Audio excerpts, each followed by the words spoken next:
Welcome friends, मैं professor CP Bhasin एक नए वीडियो के साथ आपके सम्मुख हाजिर हूं।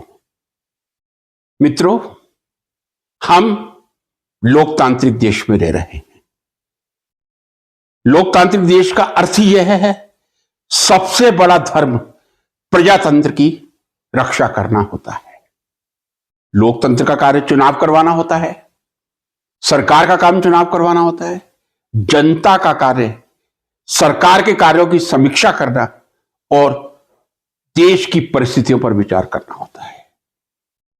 कुछ समय से ऐसा लगता है, और कितने लोग ऐसा महसूस करते हैं, क्या हम दिग्भ्रमित नहीं हैं? आजकल एक नारा जो जोरों पे चल रहा है, कटोगे बटोगे तो कटोगे, एक रहोगे नेक रहोगे। यह मुझे समझ में नहीं आता, यह नारा किसके लिए दिया जा रहा है? क्या हिंदुओं के लिए दिया जा रहा है? यदि हिंदुओं के लिए दिया जा रहा है तो क्या 140 करोड़ में जब 110 करोड़ हिंदू हैं, 110 करोड़ से थोड़े ज्यादा ही होंगे, कम नहीं होंगे, तब भी बंटने और कटने का डर है? आज का ये वीडियो में इसी उद्देश्य को लेकर सामने आया हूं। इस विषय पर एक चर्चा की जाए, क्या ये इस प्रकार के नारे लोकतंत्र को सुशोभित करते हैं या कलंकित करते हैं? और जो विरोधाभास, कंट्राडिक्शन हमारे देश में, हमारे समाज में उभर कर सामने आ रहे हैं, उस पर विचार करना क्या राजनीतिज्ञों का कोई कर्तव्य बनता है या नहीं बनता? फिर मैं कहूंगा, बटोगे तो कटोगे, एक रहोगे नेक रहोगे। किस प्रकार की मानसिकता ये दर्शा रहा है? आप किसको कह रहे हैं? मुझे तो लगता है कई बार आप विपक्ष को कह रहे हैं कि आप एक रहोगे तो नेक रहोगे, बट जाओगे तो कट जाओगे। मींस समूचा विपक्ष एक होगा तभी लोकतंत्र की रक्षा करने के लिए एक विपक्ष, मजबूत विपक्ष उभर कर सामने आएगा। क्या कारण है? 140 करोड़ की जनता में जब 110 करोड़ हिंदू हैं, तब भी हिंदू अपने आप को असुरक्षित महसूस कर रहा है। इससे दुखद मैं समझता हूं विचारधारा और कोई नहीं हो सकती। 140 में से 110 करोड़ हिंदू अपने आप को असुरक्षित महसूस कर रहा है, और यदि असुरक्षित महसूस कर रहा है तो मैं समझता हूं इस देश के और राष्ट्रीय स्वयंसेवक संघ की इससे बड़ी कोई नाकामी या शर्म की बात नहीं हो सकती है। हमें अपने घर को देखना चाहिए, इंट्रोस्पेक्ट करना चाहिए। एक तरफ मैं देखता हूं व्हाट्सएप पे मैसेज के मैसेज, आजकल हिंदुत्व की जो यूनिवर्सिटी व्हाट्सएप पे खुली हुई है, मैं समझता हूं उससे बड़ी open university Indira Gandhi open university भी नहीं होगी, जो विश्व की सबसे बड़ी ओपन यूनिवर्सिटी है। जी हां, इंदिरा गांधी ओपन यूनिवर्सिटी विश्व की सबसे बड़ी यूनिवर्सिटी है, ये मैं आपको बता दूं। लेकिन जो व्हाट्सएप यूनिवर्सिटी इस समय हिंदू धर्म को लेकर हिंदू धर्म के ठेकेदारों द्वारा चलाई जा रही है, बहुत घातक है, खतरनाक है। मुझे समझ में नहीं आता, एक मैसेज एक व्यक्ति का आता है, वो हिंदू धर्म की बात करता है, हिंदू धर्म के उपदेश देता है, दूसरे समय में देखता हूं वो जाति विशेष पे आ जाता है। यदि आप देश का सर्वे करिए, ब्राह्मण समाज से शुरुआत कर लीजिए। मैं ब्राह्मण हूं, मैं कौन सा ब्राह्मण हूं जी? मैं गुर्जर गौर ब्राह्मण हूं, मैं सनाटे ब्राह्मण हूं, मैं श्रीमाली ब्राह्मण हूं, या मैं और कोई ब्राह्मण हूं?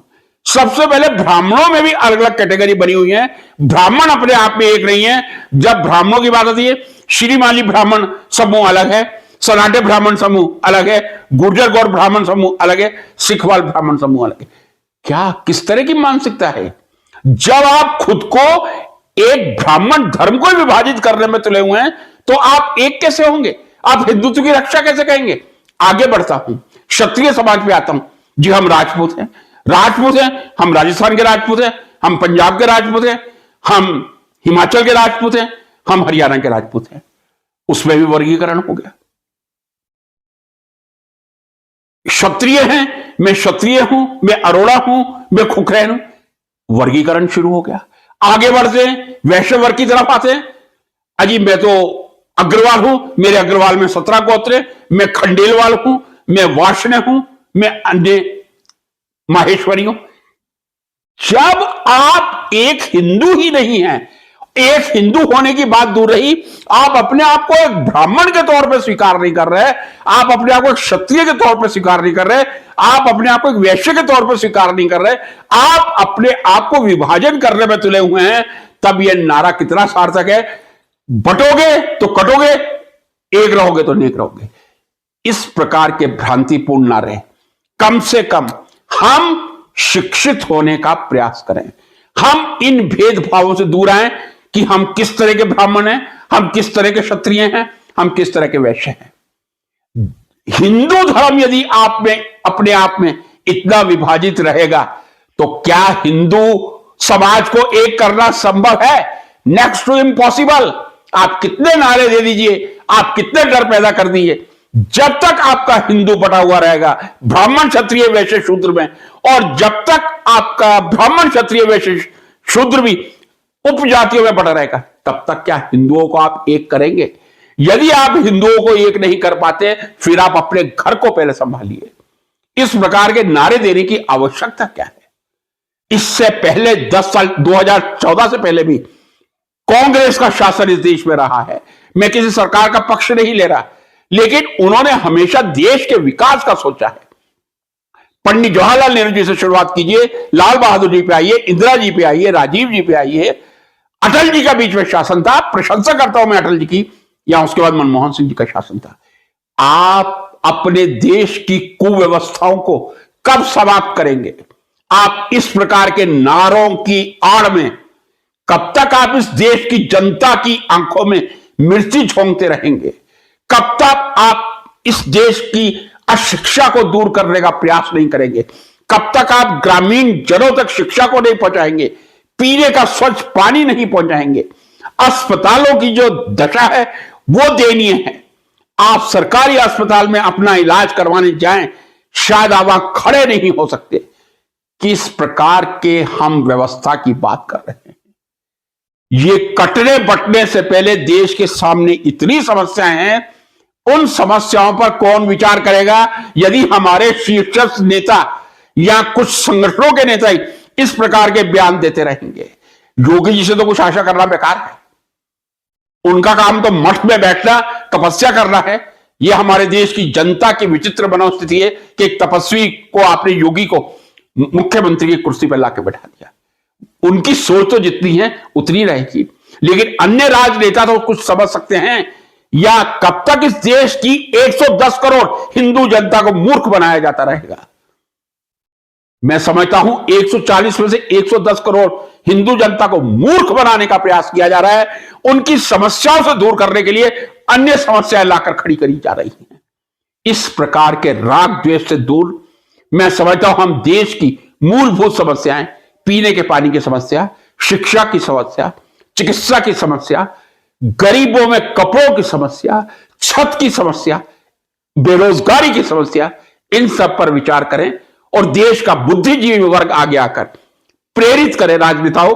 आपको ये करना पड़ेगा। मैं समझता हूं हम हिंदू एक हो जाएं। पहले ब्राह्मण, क्षत्रिय, वैश्य, शूद्र खत्म करें, उसके बाद ब्राह्मण में श्रीमाली ब्राह्मण, सराठे ब्राह्मण, सिखवाल ब्राह्मण, गुर्जर ब्राह्मण, क्या है ये सब? हिंदू मतलब हिंदू, नाम के अंत में कोई सरनेम नहीं होना चाहिए। खत्म कर दीजिए। क्या आप में हिम्मत है ये खत्म करने की? इस प्रकार कब तक आप देश की जनता को गुमराह करते रहेंगे?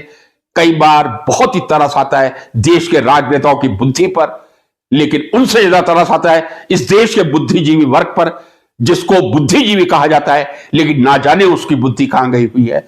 इस अपने विचारों की अभिव्यक्ति के साथ आपसे विदाई लूंगा। नमस्कार। कमेंट बॉक्स में जो भी कमेंट हो जरूर लिखिएगा। आशा करता हूं आपको यह वीडियो पसंद आए।